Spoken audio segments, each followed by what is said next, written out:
Active la radio, des activités sociales de l'énergie, vous propose d'écouter Gilles Perret, le réalisateur du film Les Jours Heureux, qui a été projeté durant le festival Vision Sociale en mai dernier.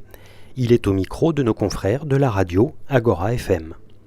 Ce film s'appelle Les Jours Heureux, c'est tout simplement le titre du programme politique du Conseil national de la résistance. Et en fait, ce film raconte l'histoire du Conseil national de la résistance. Et en fait, si ça m'a intéressé, c'est parce que pendant cette période-là, on a rédigé ce programme dont on bénéficie encore tous les jours. On peut rappeler que la sécurité sociale, les retraites par répartition, la liberté de la presse, les comités d'entreprise, le droit de vote des femmes, enfin ça fait beaucoup de choses dont on bénéficie tous les jours. Et il y a très très peu de gens qui sont au courant de cette histoire-là. Donc moi, j'avais envie de la raconter pour réhabiliter qui étaient les initiateurs de ça, en l'occurrence toutes les forces progressistes clandestines qui étaient ultra majoritaires dans la résistance intérieure et qui ont rédigé un programme magnifique. C'est pour ça qu'ils l'ont intitulé Les Jours Heureux.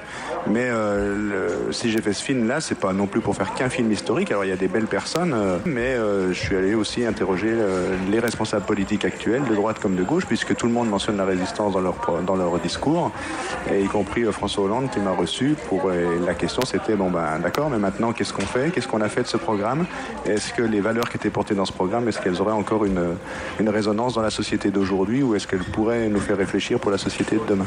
Cet extrait vous était proposé par Active la radio, direction de la communication de la CCAS, montage Emmanuel Colonnier, mai 2013.